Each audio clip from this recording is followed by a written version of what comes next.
Welcome, everyone. We're getting started.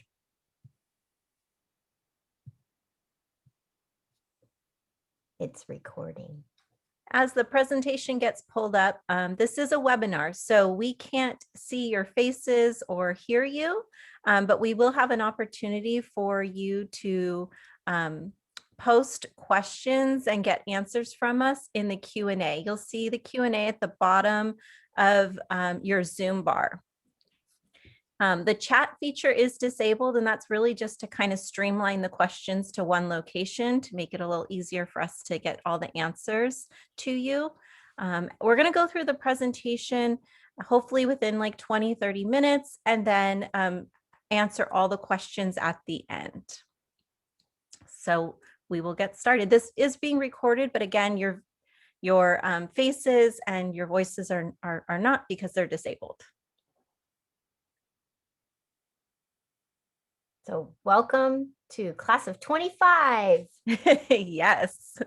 Thank you all for joining us. I am Stephanie P. Cohn. I'm one of the counselors. I work with students' last names A through D. Mrs. Oliver, if she could wave, works with students' last names E through LE. Mr. Udvar Haley.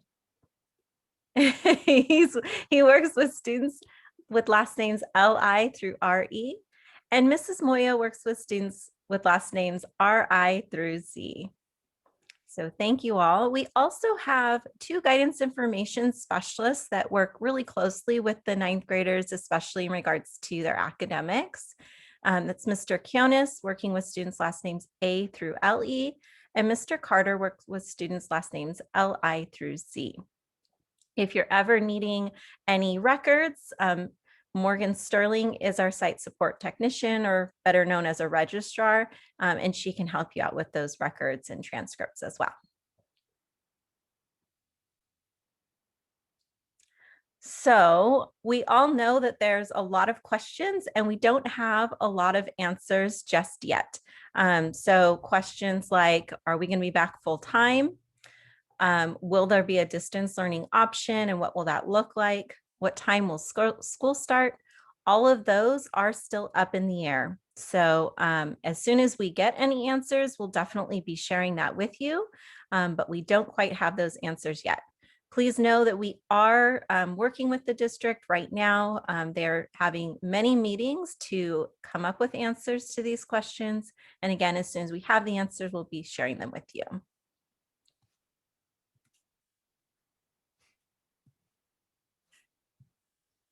All right. So I'm going to go over some of the graduation requirements for all of you tonight. So one of the weird things is in middle school, a student cannot pass a class and they keep moving on and moving forward. In high school, we change it up a little bit. And so credits are extremely important. They matter. And so students must pass all of these courses in order to graduate. So social science, you need 4 years of social science or 40 credits. Freshman year, students will do geography. Sophomore year, it's world history. Junior year, it's US history. And then senior year, they do government and economics. English, they do 4 years of English. Depending on the classes they choose, it's either going to be college prep English, honors English, or AP English, and that changes throughout the 4 years. Math it varies for every student. Some students will start in integrated math 1, some will start in integrated math 2. There's a lot of different ways that students will go through the math curriculum. And so that's kind of a student by student decision that we make when we meet with your students and you guys throughout the 4 years. And you'll notice that we have a little highlighted 4th year there. So 3 years are required. And we always have our seniors take a 4th year of math because it helps them in whatever field they're going into. Science is the same thing. Students need to take 2 years of science. One has to be a physical science and one is a biological science. And we always recommend a 3rd year of science. Students also need to take a world language or performing art. A lot of people get confused on this because for college it's a little bit different, but for graduation purposes, students can take a fine art or world language. Doesn't have to be both. They need 20 credits of PE or 2 years of PE. And if students are playing a sport, this gets a little bit complicated too.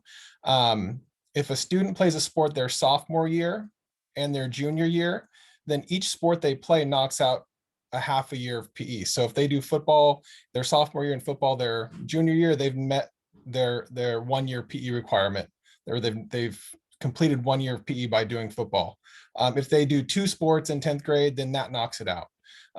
So PE, if we have student athletes, then they can just do 1 year of PE. If students don't play a sport, they need to do 2 years of PE. And then there's marching band, will also count, and cheer can also count for PE. For that second year requirement. And then electives, students take electives all 4 years. Then you see 60 credits electives, and that's anything from, like I said, from band, art classes, wood shop, any of those credits count as electives. They'll also have to do a technology requirement, which is met their freshman year in geography. And they have a post-secondary plan, and they meet with the 4 of us throughout the 4 years and develop that plan alongside you as the parents. And so they meet their post-secondary plan by working with us throughout the 4 years. Oh, there it is. Look at that.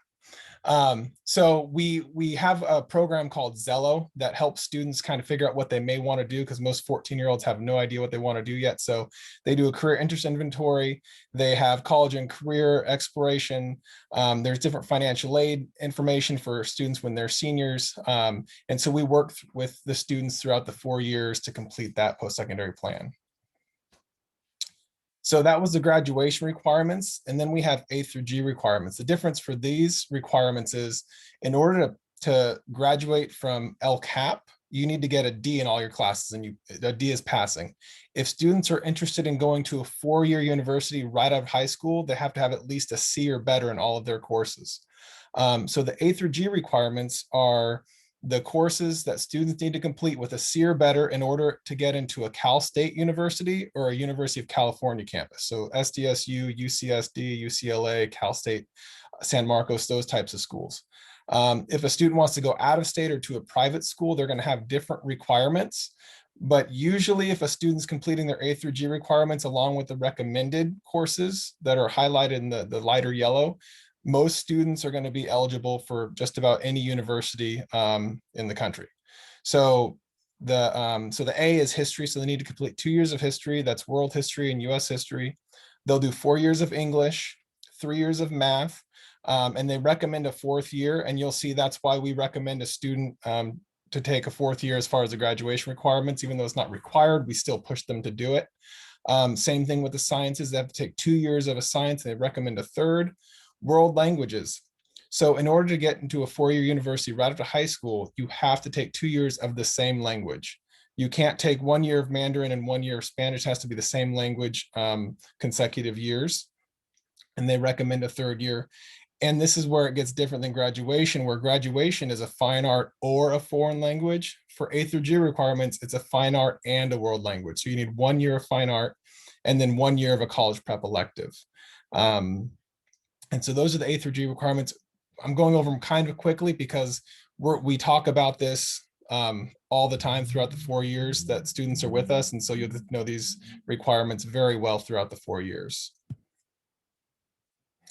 This is a math pathways grid. So it lets you kind of get an idea of the different ways students can go through their math career at LCAP. So most students are going to start in integrated math 1. Some will do integrated math 1 honors, and some will do integrated math 2 honors. For those students that are interested in doing integrated math 2 honors, we're going to have a summer class they'll do the 1 semester of integrated 1 honors, and then they'll be placed in integrated math 2 honors as a freshman. There is a school, I think it's LCC, has a group of students who are in an integrated math accelerated class right now that will automatically be placed in the math 2 honors. And if you're not sure if your student is one of those students, talk with the math teacher at the middle school and they'll let you know. But if anybody wants to get into AP Calculus, that's kind of why we have this flow chart. If a student starts in Math 1, there's still a track for them to get to AP Calculus. So students don't have to rush through the math curriculum in order to get there. And that's just conversations you have with the students' counselors, the GISs, and we work with you guys throughout the 4 years to make sure whatever plan you have for your student, we get you there.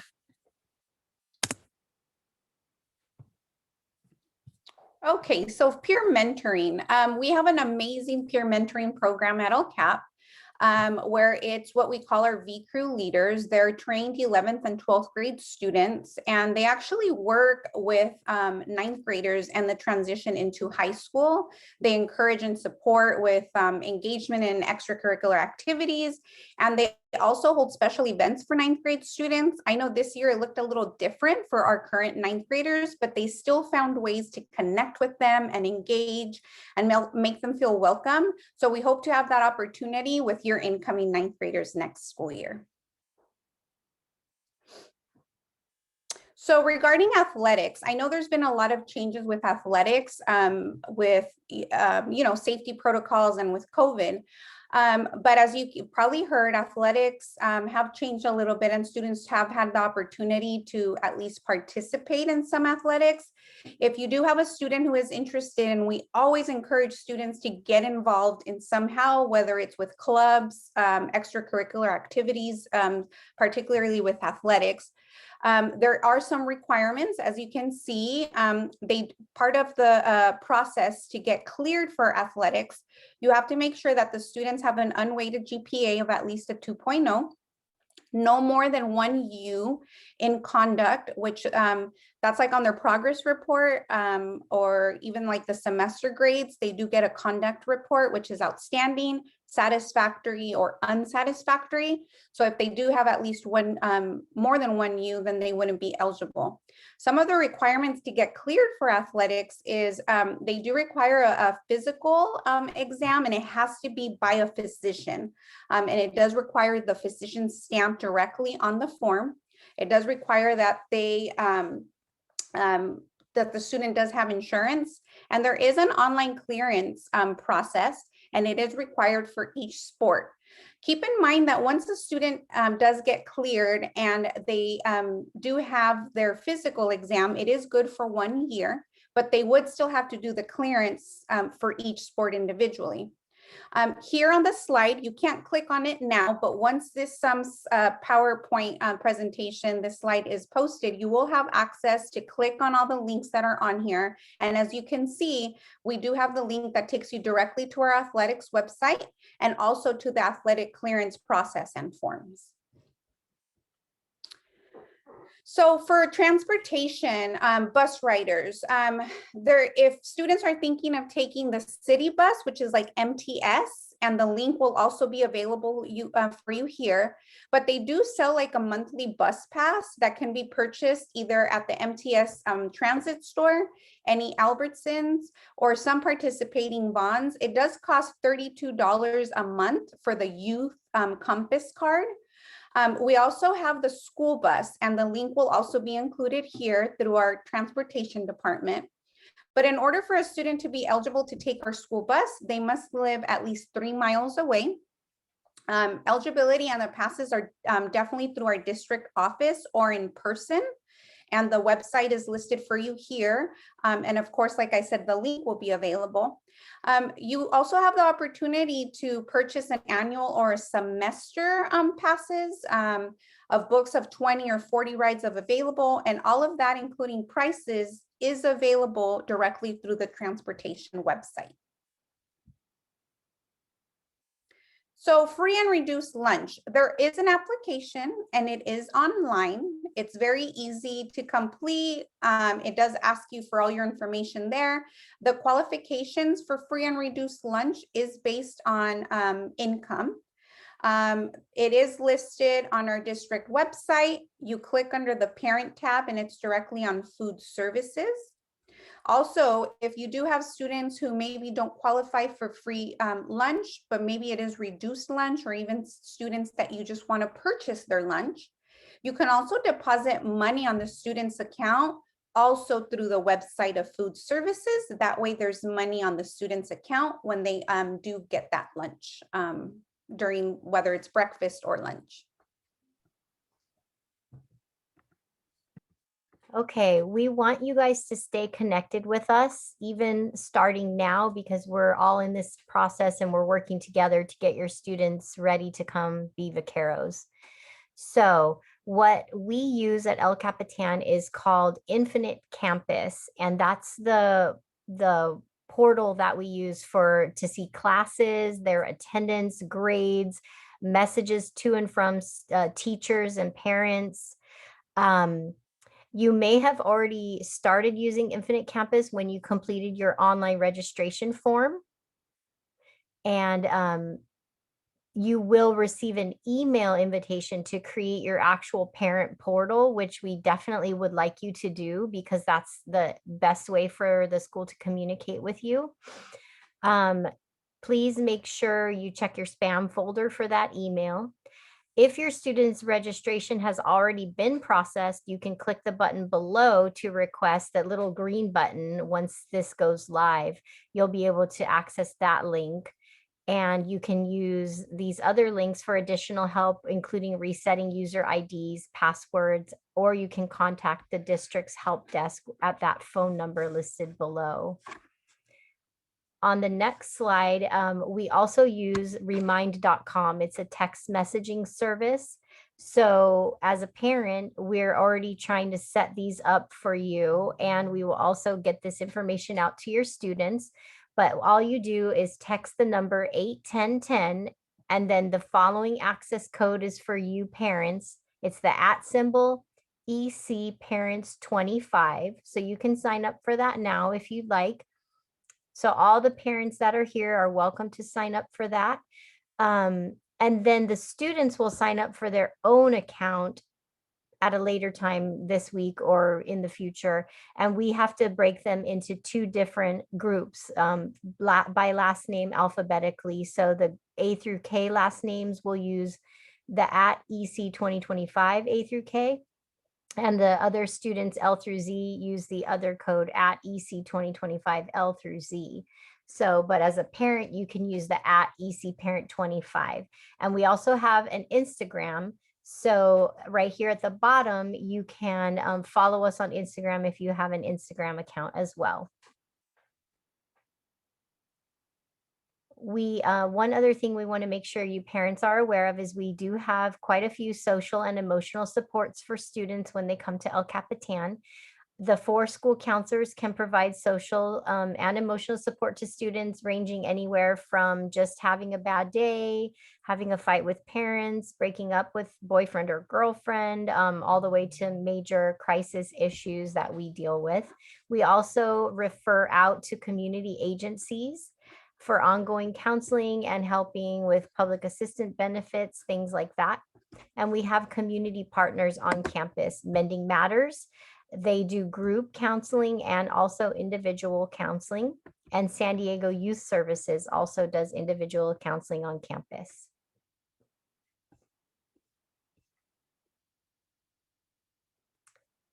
One other thing we want to point out is our counseling department webpage. You can find the counseling webpage by just simply going to lcapitan@guhsd.net. Up on the top right-hand side, you'll see a few circle icons, and one of them says counseling. You click on that, and you'll see tons of information about how to contact us, all those A through G requirements Mr. Yu talked about, a bunch of college and career information, personal and social information, resources, and then the course selection webpage, which we will be going over next.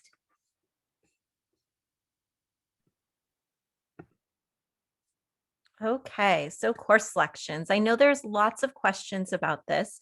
Your students should have received a message from their middle schools if they are one of our client schools with a presentation regarding course selection. So hopefully you have access to that as well. We ask them to share it with not only students, but with parents so that it can go more in depth into course selections. It will also be posted on our incoming 9th grade course selection webpage. So there's a website there. Again, it will be linked so that you'll have access to it. You can also use a QR code to access that website. You'll click on the incoming 9th grade. And from there, you'll be able to see the student presentation video, including a link to the slide deck. The slide deck is what will allow you to click on all these active links. If you're having trouble getting there, the QR code's not working, you can always navigate from the El Capitan website to the counseling department page. And from there at the top, there's a course selection tab. It'll get you all to the same place, so you can always access this information. In addition to the student presentation video that will go over the course offerings and pathway sequences, required courses, it will also give you this recording from tonight's parent guardian webinar, and again, the slide deck with the active links. We have information on graduation and A through G requirements, the course selection information and program offerings booklet that kind of gives you a little bit more details into some of the programs and descriptions of elective courses. It will have the link, or it does have the link to the course selection Google form and the frequently asked questions page. It's a really helpful document. So if you can review that, whether you think you have questions or not, it can provide some insight into certain programs. So the course selection, again, is going to be submitted via Google form. This was presented again to your students previously, or at least it should be sometime this week. But if for some reason it's not, you can still access all the same information from the incoming 9th grade course selection webpage. And the Google form link is there, and the QR code is right next to it. We ask that students and parents work together to get this form completed, because we only want you to submit one request. And so if parents do it for the students without communicating, or the students do it and the parents don't know, the parent might think they need to do it. So to avoid any confusion as to what is correct, what's not correct, we ask that you work together to get those requests submitted. If after submitting, you do want to make a change, or you have additional questions that you didn't mention in the Google form, you can contact the guidance information specialist that's assigned to the student by their last name. So students with last names A through LE will contact Mr. Kionis, and his email is there. And students with last names LI through Z will contact Mr. Carter, and his email is there. There is also a Steps to Enrollment website. We have titled it Becoming a Vaquero. That link will be active for you again. Online registration is hopefully what you have already started. If you haven't, you can click on that link to do the online registration. There's also going to be a registration drive-through on campus at El Capitan. And that's where you will drop off any documents that you haven't uploaded onto the online registration. If you have uploaded them, then you don't need to bring any additional documents if you've completed that entire process. The drive-through will still be helpful because they will have school pictures available for all incoming 9th grade students during those dates and times. So if students want to get their pictures taken and have ID cards ready for the first day of school, then you still want to participate in the drive-through. The drive-through will take place April 20th, 21st, and 22nd between 3:30 and 6:30. And again, school pictures will be available for students, so make sure to bring them and have them look all nice and ready for those pictures. That last step is the step that we focus on here in the counseling department, and that's the course selections. Again, it is open now, and we request that they get submitted by March 2nd. Or, sorry, not March 2nd. March 2nd's already passed. April 2nd, so a few weeks away.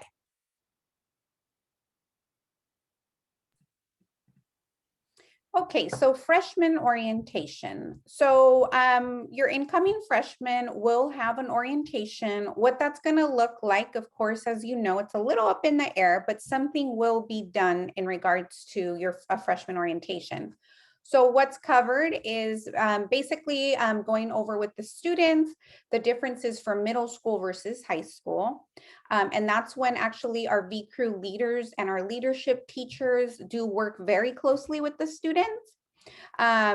It's regarding how to navigate the differences, of course, because we want them to be successful high school students.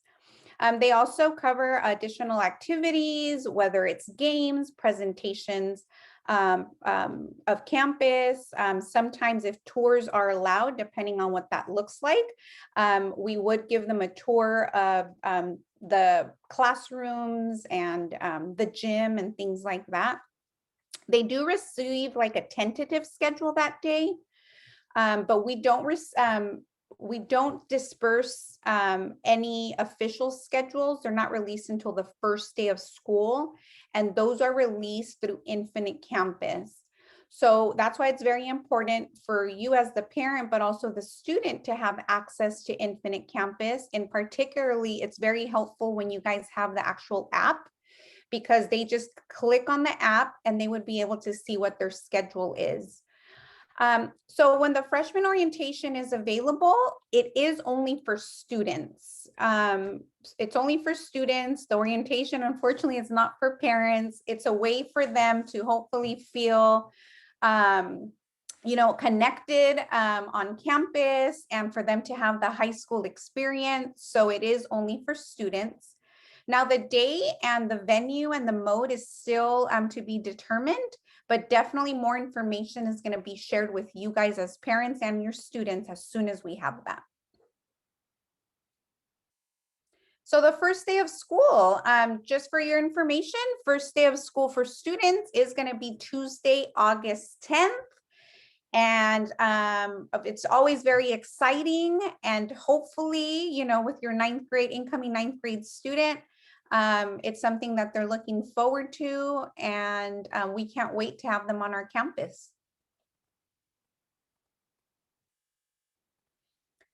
So last but not, go ahead. Last but not least, of course, this would be the time. I don't know, Miss Oliver, if you were going to say anything, but we want to get to some of your questions and hopefully answer them for you. Yes. So I'm looking through the questions, and so we do have quite a few about registration. So let's go through that really quickly. So one person is asking if I've already registered my son through the GUHSD, the Infinite Campus portal. Is he registered for El Capitan? If we are your home school, it should have been automatic, or if you've choiced to us, that is something that we won't find out until March 29th. So it depends. Like if you live within our boundaries, then you would be an LCAP student. But if it's a choice to come to us, it says on our website, March 29th is when you find out at 4 o'clock. So that's the first question. Oh, we're getting lots of questions. So we're done there. And then can I point something out, Miss? Yeah, go ahead. So I posted a link in the chat. You still should be able to see it, hopefully. A link in the chat to the incoming ninth grade course selection webpage. That's where we will be posting all these presentations, and we have all the resources available. And Mrs. Oliver posted the link to the Becoming of a Keros that has all the information about registration listed. So a couple links that you guys can take right now and make sure you have access to them. So let's try and get the registration ones done first, just so we can get those done. So when is the deadline for student registration? On the Becoming of a Kero website that we just linked in the chat, it says we want you to get it done before April 19th. And then we also have that drive-through on the 20th, 21st, and 22nd to bring in your documentation. So if you could get that, the online portion done by the 19th, that would be very, very helpful. So let's see. Are there any other registration ones? Let's see. Okay, so we have one about waiting for school choice to be announced and my son doesn't go to LCAP. If you're concerned that your student might not get in, I think is what you're saying, then I don't know I don't know what the answer to that question is exactly.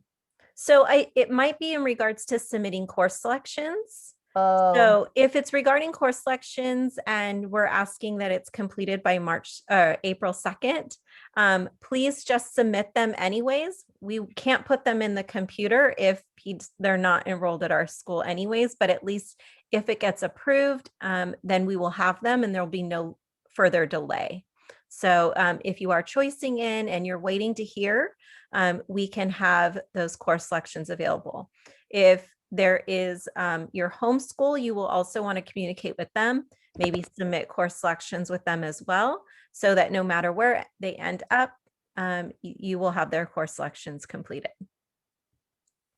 I see one more about required documents. If they've already done all the upload of the required documents, do they still need to bring them to the drive-through? I mean, you don't have to, but I mean, you can just bring them just in case it didn't work. But as long as you have confirmation that they got through, then you should be perfect by then. Okay, so shall we move on to the next topic? Yes. So the next topic is mostly about selecting classes for next year. So that was Ms. Picone put in the chat. There is a whole, on our website, there's a whole website dedicated to the incoming ninth graders.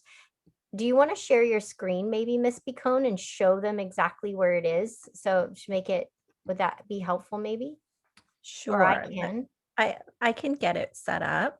Okay, so we're going to do that one.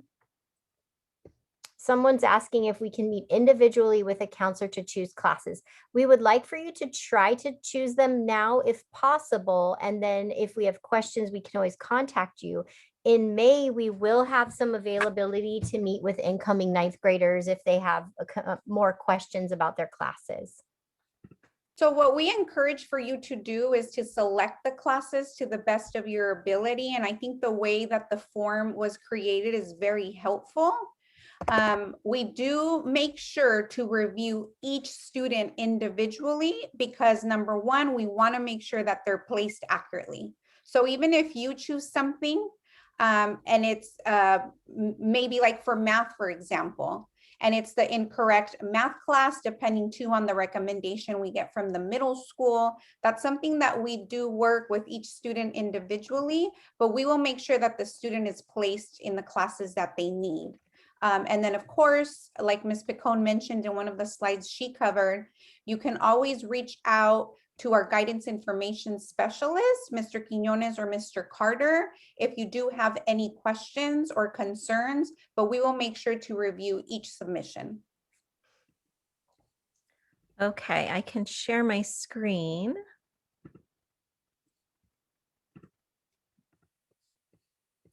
So this is Okay. where you will go on our main web page. Do you want to show them how you got there, Ms. Picone, from the main web page? Sure. I literally just clicked on the link that I shared with them though. Oh, okay. Some people are saying that they can't see the link for some reason. Oh, you have to in Zoom, it's weird. You can't actually just you have to click on it and then it's not like a typical like copy and paste. I can do it again, but yeah, I will show. I'll go El Capitan, ghsd.net. So from the El Capitan website, you'll click on the counseling tab over here in the corner. Up at the top, you'll see course selections. Click on incoming ninth grade, and that will take you to the incoming ninth grade website. We have a lot of information listed here at the top, including links to Mr. Quinones and Mr. Carter's email addresses. We have links to the online registration tutorial if you still haven't done that, Becoming a Vaquero's website. The student presentation is already here listed, so you can click and view that. The slide deck that I was mentioning so that you can click on all those active links is right below. This is where we'll be posting the parent guardian night recording, and then slide deck will be posted right below that. That will be up tomorrow morning. It takes a little while for the recording to process, so we'll do that tomorrow morning and post it. Then you'll have the graduation and A through G requirements. There is the course selection information and course offerings booklet right below that. The link to the incoming 9th grade course selection form is right here. You can click here, you can click on this link and it opens up into a page. And then the frequently asked questions that I mentioned are listed below. So lots of good information, and we hope that it helps make the process a little bit easier. Thank you, Ms. Picone. We have a couple questions about athletics. So can my daughter do more than one athletic sport per year? I'm guessing. And Somebody the want to answer? answer, yes, the answer would be yes. So for example, in most cases, it has to be a sport that isn't like at the same season. So like if your student wants to do a fall sport and then wants to participate in a spring sport in the same school year, that's totally fine. It's very uncommon, in particularly right now with certain like restrictions and how groups have to intermingle. It's very uncommon if it's within the same season. I'm going to use just as an example, not that they are in the same season, but if they want to participate in girls soccer, but also girls basketball, there's always going to be conflicts. Number one, because of practices. Number two, game schedules. So that in most cases does not work if it's within the same season, but different seasons throughout the year, then absolutely they can participate in more than one sport. Okay, and there's a question about the GPA. Is the 2.0 for sports from 8th grade year or like the last trimester of 8th grade, or is it from 9th grade, Miss Moya? It is from 9th grade. We don't have access to see the students' grades from middle school. So please keep in mind, particularly for freshmen, if they want to clear and it's a fall sport, they will get cleared. But when progress reports do come out, and typically that's at the 6-week mark, if on a traditional semester, then that's when our athletics department, between the athletic director, VP, and our secretary, they do review and make sure that the student is meeting the minimum requirements at that 6-week progress report. Perfect. And then there was one more, are sports walk-ons or trying out? It is a tryout. And to be quite honest with you, under the current circumstances, I'm not sure, because there's been so many changes with sports, but typically they are tryouts. I think that might be it for athletics right now. What else do we have? Can I jump to the question about summer school? Yes. Yes. So there was a question about how to sign up for the summer school class. So as soon as that is available, as soon as summer school is an option, it's usually late April, early May that summer school applications come out. As soon as they are available, we will email them out. So just be sure to check your email and you can sign your student up for the summer school class. There was also a follow-up about LCC in particular. Yes, we're very aware that LCC, when they came back onto campus, went into the homogeneous groups. But it's our understanding in talking with the staff at LCC that the content of the advanced class maintained. So if students continued in that advanced track, then they are supposed to be prepared to move on to the integrated math 2. If you are unsure if that's the case for your student that attended LCC, then please have them ask their teacher. Their teacher would know for certain. We do have open access in our classes, so we are not going to restrict anybody from moving forward. We just know that, especially given this last year and how education has looked very different, we want students to be prepared. We want to set them up for success. So we don't want students advancing if they truly are not prepared to do that quite yet, especially when we know there'll be options for them later on in high school to still be able to access AP Calculus if they want to. So just know there's lots of options, and we will help students meet whatever goals that they're wanting to meet. Let's see. So, a question about IEPs and how the students with IEPs get their classes worked on. Someone want to answer that one? I can answer that one. So if they are diploma seeking, then they will pick classes just like everybody else on this course selection request.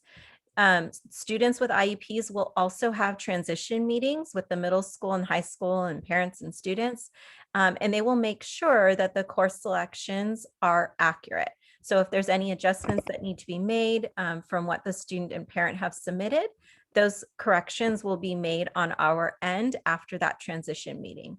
If a student is non-diploma bound seeking an alternative program, then the advocate teachers, again, after that transition meeting, will let us know what programs they need and what classes they need, and we'll make sure they're placed.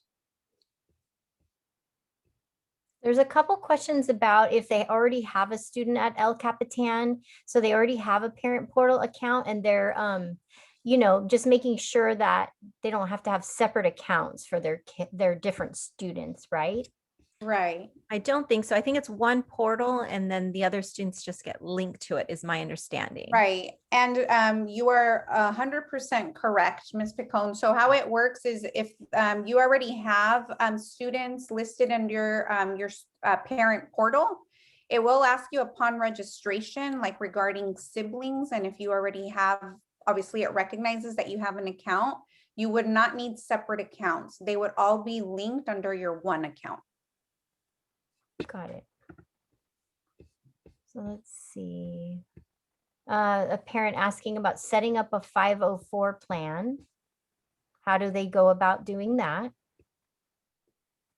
So if a student currently has a 504 plan, they do get flagged upon us receiving their cumulative folder. And we do set up a 504 meeting to review it with you as the parent, but also the student within the first month or so upon their enrollment.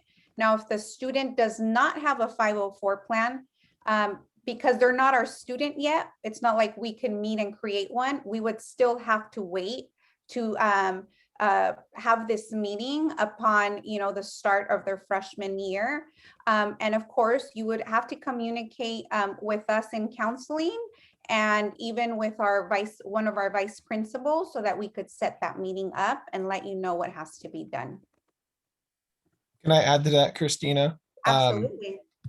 Also, if your student currently has a 504, if you can email the student's counselor and the GIS just to let us know, because even though you might mark it on Infinite Campus or in the form, sometimes things get lost in the shuffle. So if your student has one, go ahead and email us, even if you don't have a copy of it. If you have a copy of it, even better. But that will expedite the process in helping us transition the plan over to the high school.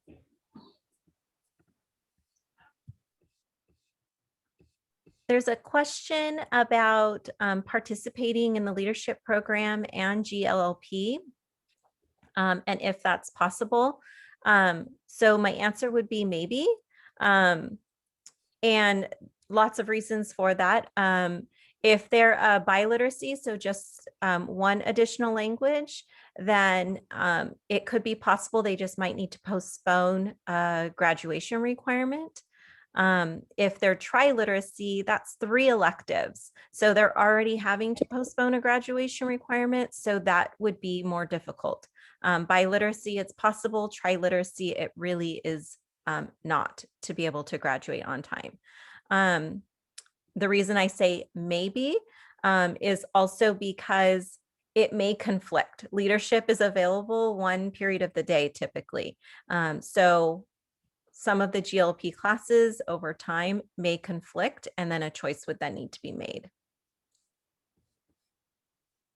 Thank you. So there are a couple of questions about the actual Google form. So as you progress through the Google form, you will see the different options for science, like if you are interested in the MedTech pathway. If you're interested in the immersion, that's a separate, like it'll go to the next option when you go to the electives. So that's why you don't see it on the first page. There's also a question about, can they see what a student has submitted? It automatically sent a copy of their responses to the email they provided. So you can ask your student to see what their responses were, and they should be able to provide those to you. Okay, there's a question about AP classes. So in regards to AP classes, do we just register for the AP tests for the classes he would like to take? And then if they pass, can they be in those classes? No, so that's actually the opposite. So they take the class first. And then if they are wanting to and feel confident, then they can take the test at the end of the class. So in May of that year. And then depending on how they do on the test, that gives them the ability to earn some college credit depending on where they go to college. So There's no placement test. Yeah, I think that's what they were getting at. There is no placement test. We have open access. We just ask that, again, students and parents think about balance. What else are they going to have going on in their life? What else do they want to participate in? Because we want students to challenge themselves, but we also want them to be successful. So thinking about that full picture. Okay, 3D design, that is the ceramics class. Yes. So that is the name we give it. I know it's a little tricky on the name, so that one is good. How about some more information about a student coming from TDS wanting Mandarin? How does that play into the class choices? Does that count as a world language or elective for an immersion student? Somebody want to answer that?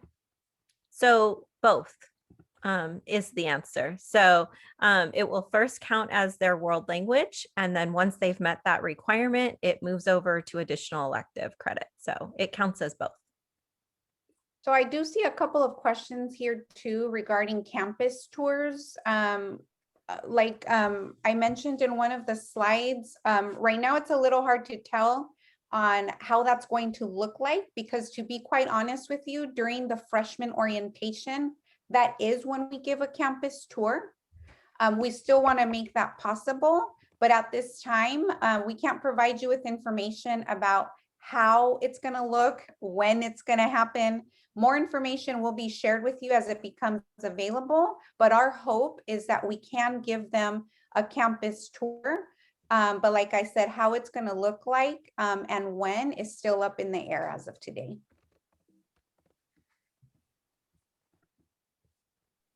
There's also a question about, oh, sorry. No, go for it. About how many classes a student takes. And so 6 periods or 6 classes is a full load. We do offer 7 periods. So if a student is in the immersion program or in ag or in band or theater or basically a service to the school type elective, they can opt in to take 7 periods, but 6 periods is a full-time schedule. And then a lot of times if students are on track, they pass 6 periods their freshman year, their sophomore year, their junior year. A lot of times students will only take 5 classes, and their senior year, they'll take 5 classes. 5 classes is the minimum. And so no students will ever take less than 5 classes at a time. Someone asks, which is the class where they learn to build the guitar? That's a great question. It starts as a freshman, they can start in our construction. It's construction 1-2, and then the guitar building class is not till the end, the capstone. So that's the 3rd year of that class. There's a question about starting a College Board account. College Board is a private company, so you can start it now. There is no stopping you. Lots of good resources available on the College Board site, including the Big Future to help search for colleges. During a regular school year, what are the typical hours? So we start in the past at 7:10 in the morning, that's first period, and 8:08 is second period. And then they go till 1:30 or 2:20. So it depends on when their start time is. So normally it could be anywhere from 7:10 to 2:20. So we're not quite sure yet what next year is going to look like, but hopefully it will be looking more like a normal year. So we will keep you posted. And we typically do have ninth grade students go periods 2 through 7. And we have available for them to go 1 through 6 if it's a transportation situation that they're needing. So we have a question about the ag program. So if my student is going to be doing the agriculture program, they need to sign up for 7 classes. Maybe they can take California agriculture, which is the first elective, the introduction. They can also take agriculture biology, which counts as in their science. So that's still only 6 classes, but they could choose another one like a language or an art class or something like that as well. So they don't necessarily have to have 7, but they could. I think one of the things to remember, like Ms. Bacone said, is balance. So even though your student might be eligible to take a 7th class because they're in one of those programs that allows it, doesn't necessarily mean it's the best thing, especially coming off a COVID year where everything's been kind of wonky. Getting them in 7 classes starting off might be too much for some students, but you know your students. And so, but just because it's available doesn't mean it's appropriate or the best thing for them. Right. So we have a couple of other questions. What if my student doesn't want to have 2 electives? Well, typically as a 9th grader, they would only have 1 because they're going to have 5 required. They're going to have an English class, a math class, science class, a PE class, and a history class. So like geography. So that's already 5, and then they're 1 elective. So they wouldn't need to take 2. So the reason we ask for more than 1 elective on the form is just in case we can't get them in their first choice. We don't want to choose something else for them. We want them to choose an alternate. So that's why we select we have them select 3 choices on their course selections, is to provide alternates for us. And we often have to use those for 9th grade students. So it's very important that they provide them. If they do not provide them, they will just get placed in whatever else is available. And so that's important. Yeah. I mean, we try our best to give everybody their first choice, but sometimes it doesn't happen. So we will do our best. Right. So we've got a couple more questions. If anyone else has any others, please send them in now. So I know one says if they choose 6 classes and then the 7th is a world language immersion class, ? So how it works with GLP in particularly, it all depends if the student is doing the biliterate program, biliteracy, am I right? I totally just, the dual immersion, or if they're doing with the 3, of course, with the Mandarin and the Spanish. But let's just say it's only the Spanish immersion. The student would take the language class as an elective, but then they also have to take Teatro en Español. So that's the reason why there's 2 electives. And that's the reason why if they want to take all their other 5 core classes plus those 2 electives, it's 7 periods. Now for students that are doing the trilingual program, as you can see, we don't have 8 periods, we only have 7. That's when they would most likely, let's just say, not take their geography, would have to take their geography in summer school.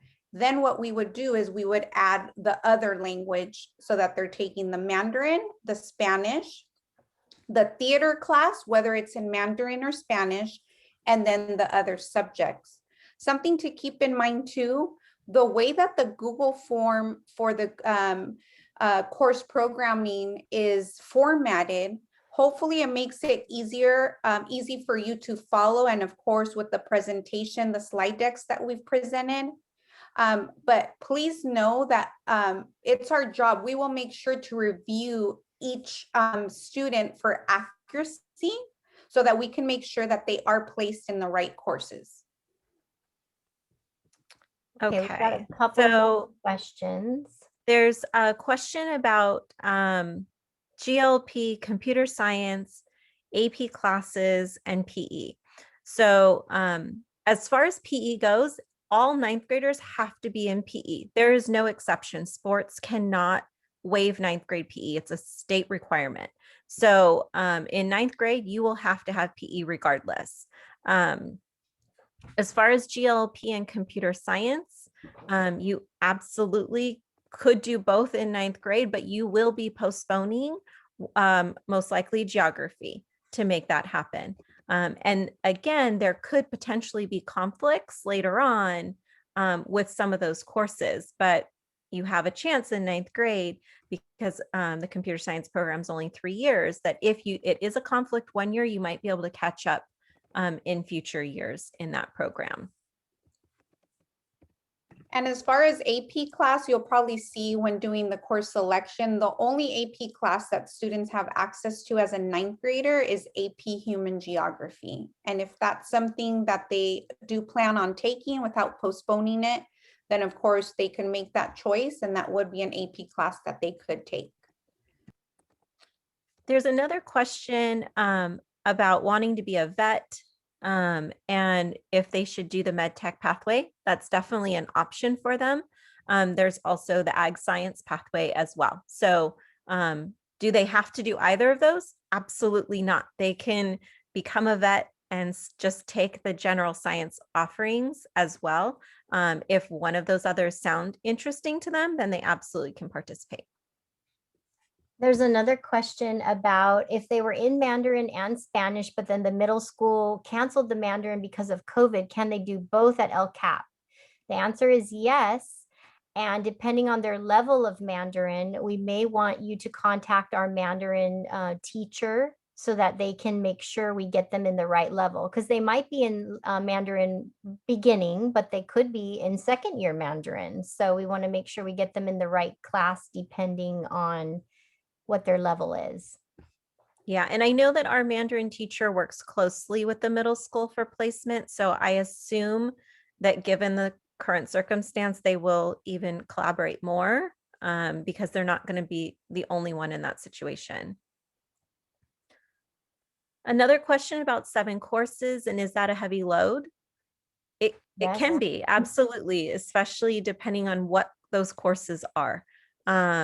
So if there's a bunch of honors courses and an AP class and something that takes a lot of time, and they're planning on playing sports and participating in clubs, then yes, some students can handle it.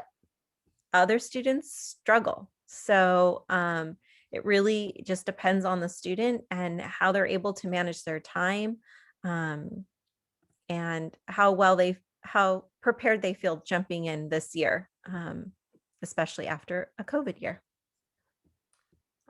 There's a parent asking about the club and sport interest survey that was in an email sent out today.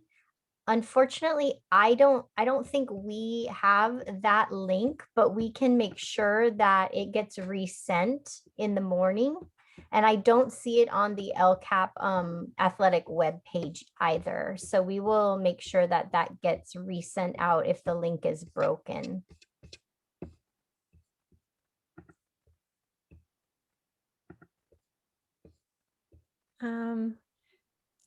There's a question that I'm not sure it's related to. Same with the level for Spanish. I'm assuming when we were talking about the Mandarin, Right. then yes, they collaborate. This Spanish, if they're coming in the immersion program, their placement is pretty standard in the Spanish for Spanish speakers 5-6 honors. There are a couple exceptions if communicated with the middle school that there needs to be, but otherwise that's where their placement begins for Spanish. There's a question about band. Is it an elective or is it a sport? It is an elective course. Participation in band their 10th grade year can get the same sport PE exemption as participation in sports. So it's not considered a sport. It's considered an elective course with extracurricular components to it. So a little bit different, but can still qualify for a waiver during that 10th grade year or exemption, PE exemption.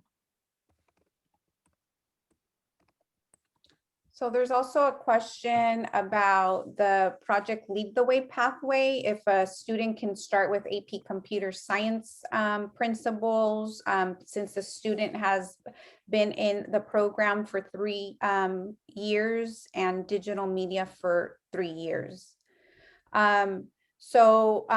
Here at LCAP, because it is a 3-year pathway, it's not like a student can just skip into another class. In order for them to be a pathway completer, the way the program is designed, they would all start at that first level, since it is a 3-year pathway. The teacher will work with them, though, to do more advanced things. They're not going to be limited by that course. And it also gives them a chance to take 1 more year of something they're interested in, because there's only 3 courses. So it gives them another opportunity to do so.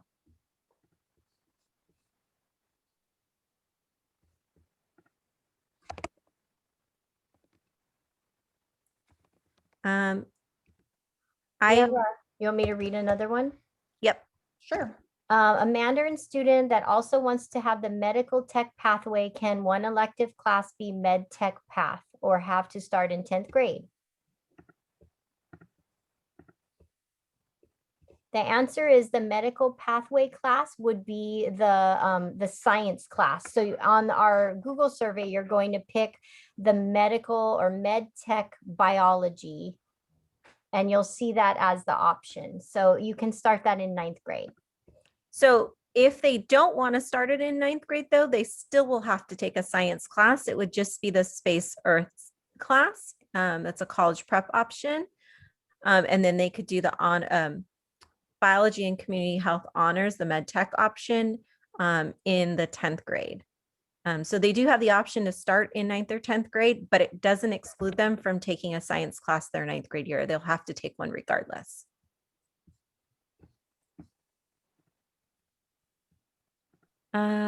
There's a question about a student needing to take world language in 9th grade if they're planning on going to college. There's a 2-year requirement and 3-year recommended, so students can start their sophomore year. So if there is something that they want to do their freshman year, they can start the language their sophomore year. If it doesn't fit in their schedule for any particular reason, we can get them in 10th grade and they can do 10th, 11th, and 12th, but they don't have to start in 9th grade.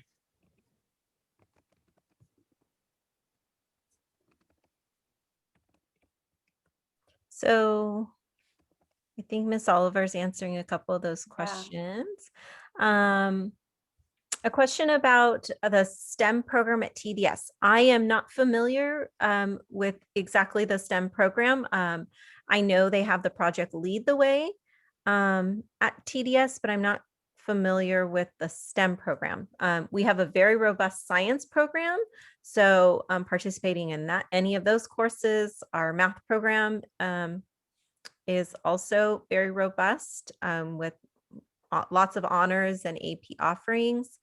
The project Lead the Way. Project Lead the Computer Way. science. Yeah, so we do have quite a few options. It just depends on where their interest lies and where they want to advance. There's another question about if my child, can they do band and also have another elective like a support class? And the answer to that is yes. That would be maybe a 7th class if they needed or wanted a support class as well. Go ahead. I was just going to say, we don't know exactly what our support classes are going to look like for next year. Right. Historically, they've been available to students with IEPs and those that need language support because they're an English language learner. But there is a very good likelihood that we might have additional support classes next year. We just don't know quite yet. And something to consider for a 9th grade student, For geography, if a student is taking the traditional geography class, not AP Human Geography, because that is a full year, 2 semesters, but if a student is taking the regular geography, we do kind of split it up for our freshmen where they have 1 semester of geography because that is a graduation requirement, 5 credits of geography. And then the following semester or vice versa, they have a support class called guided studies. So for most freshmen, there's already going to be a support class embedded in their schedule. So hopefully you find that helpful. Thank you Does for that. anyone have any other questions that they want answered at this time? It looks like we've gotten through most of them. So if we've missed yours, please type it in the chat. We're already a little bit over. So we'll probably be wrapping up shortly. We really appreciate you all coming and listening to our little webinar, and we hope that it was helpful to you. And please feel free to visit the Becoming a Vaquero webpage that we mentioned earlier. It has all basically the step-by-steps. And then please also go to our incoming 9th grade webpage that we linked to you so that you can see both of these presentations and filling out your Google form for your, well, your student and you together can fill out your Google form. Thank you guys for coming and taking the time out of your evening. Hopefully this was helpful to you. And please reach out if you guys have any additional questions. And we'll be looking forward to meeting your students in person, hopefully this fall. And I think we're looking forward to a really great year with your students in the class of 25. Yeah, We're we excited appreciate to you guys welcome you guys. joining. Absolutely. So we'll be ending the webinar in maybe another minute. So please let us know if you have any last minute questions. We appreciate you all for coming. We had a great turnout.